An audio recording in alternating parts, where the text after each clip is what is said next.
If you've ever caught yourself replaying a conversation in your mind, wondering if you said something wrong, or if you've ever held back a truth because you didn't want to sound too harsh, too confident, or too much, or if you've ever doubted your own decisions, even after thinking them through 100 times, then you're living under one of the most common invisible programs in the existence, the script of self-doubt. It's silent, it's familiar, and it feels like you, but it isn't. It's inherited, it's trained, and it's rewarded by a world that profits from your uncertainty. Today, we're going to make that script visible so that gradually it would help you hearing your own voice again. Firstly, let's get one thing clear. Just like most things, also replaying a conversation in your mind after it's done, it's not bad for itself. It's the content, intensity, and aftertaste of it that makes the whole difference. I'm all about analysis if you're analyzing the right data points. Next time you do it, check in with yourself whether you're doing it for your self-improvement or for self-degradation. Most of us didn't wake up one morning deciding to mistrust themselves. We were trained into it. From early on, most of us were told that being good means being agreeable, that safety comes from being approved of, and the right answer always belongs to someone older, louder, or more confident. And slowly, your inner knowing got more and more quiet. Every time you ignored your own gut feeling just to avoid conflict or disappointment, a small signal went out, and the invisible script by others got stronger. The lines sound like this: don't be selfish, don't make a scene, don't upset anyone, or who are you to think you know any better? The result of this is a quiet feeling of guilt every time you want something different. It's also a hesitation before you speak, and also a need to triple check yourself before you act. It's not you being modest or humble. It's just an old habit that once kept you safe. Self-doubt isn't just emotional, it's neurological. The brain loves predictability. Every time you override your intuition to stay safe, your brain marks obedience as the way to survival. It rewards you with a small dose of feeling calm by saying, good, you fit in. But over time, it marks self-betrayal as comfort. So the next time your inner voice says no, your mind instantly generates fear, not because you're wrong, but because you're breaking a rule that once kept you accepted.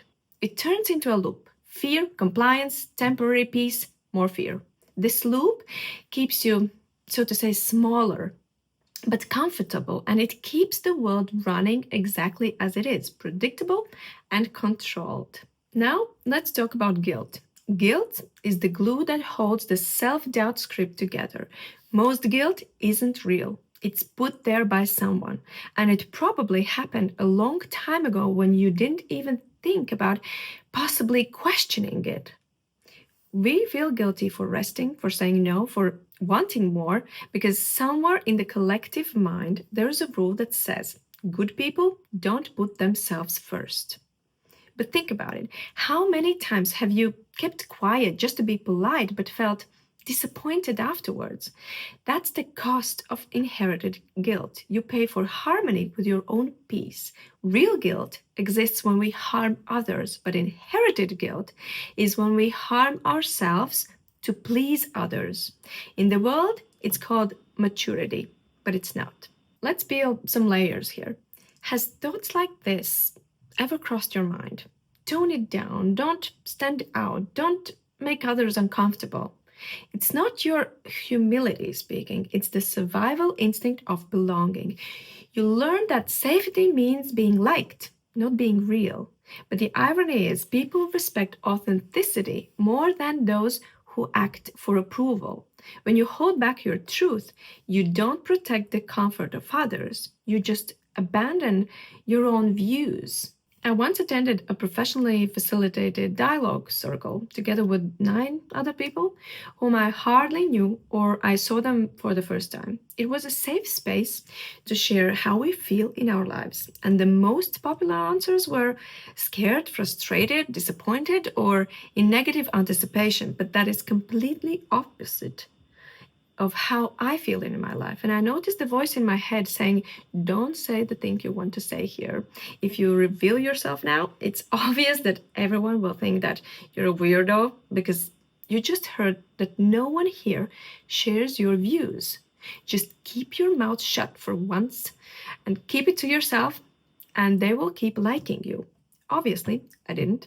And most of them probably now do really think that I am a weirdo who has lost the touch with the reality. But after the meeting, one of the participants thanked me for daring to share a completely different perspective with the possibility of making positive waves later along the way. Here's a lesson I took for myself out of this. The potential of making if even one person's life better, easier, or just shake it up because of me speaking out is always worth the risk of losing the possible affection of 8 other people. But even if my perspective had touched no one at all, such exercise is great value for me anyway. Every such time makes me mentally resilient and replaces my self-doubt with self-acceptance. I spoke out and I survived. And my brain saved this experience with a note saying, okay, it was worth it. Maybe, just maybe, we could do it again next time. And that's how recalibration happens. Self-doubt retreats when it sees that your will didn't collapse after you chose yourself. It doesn't disappear overnight, but it starts losing its authority because your mind begins to realize that truth isn't dangerous, it's liberating. And the more often you let truth pass through your voice, the less space fear has to grow. Each time you say something real, you're not only building confidence, you're showing your nervous system that honesty and safety can coexist. That's not positive thinking, that's biology. That's you slowly unlearning obedience. The only rule here is to remain respectful because it's never ever worth killing someone, figuratively speaking, of course, under the weight of your truth. Here's another point. Self-doubt never screams, it whispers. It hides in those small maybes. It shows itself as being rational. Maybe I should do it later. Maybe it's not the right time. What if I'm wrong?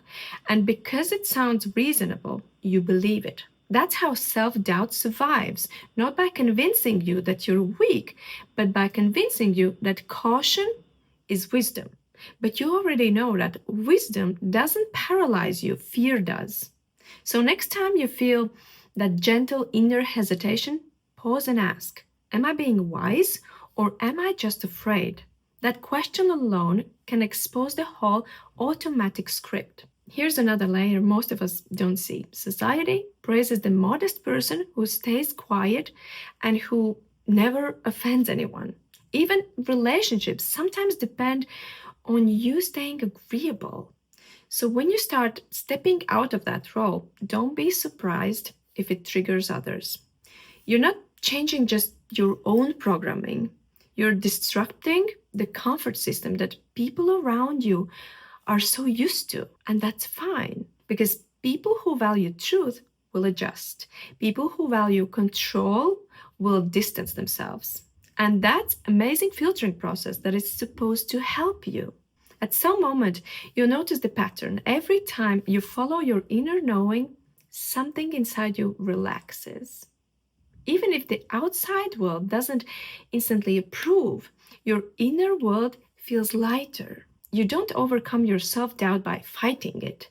You overcome it by remembering who's speaking inside you and choosing to listen to that voice first. So the next time you doubt yourself, remember this. It's not a sign that something's wrong with you. It's a sign that something old in you is losing its control. When you start recognizing self-doubt for what it is, a leftover of something, not the truth, it loses its power. Once that happens, your mind gets quieter. The invisible script of self-doubt may have shaped you, but it doesn't define you. You don't need to fix yourself. You just need to hear yourself again. Because when you start hearing and feeling your inner truth, the next step is to trust it. And when you trust it, life no longer feels like a test and it starts feeling like something you own. Hearing and feeling yourself really does feel great and it sets you free. Enjoy it.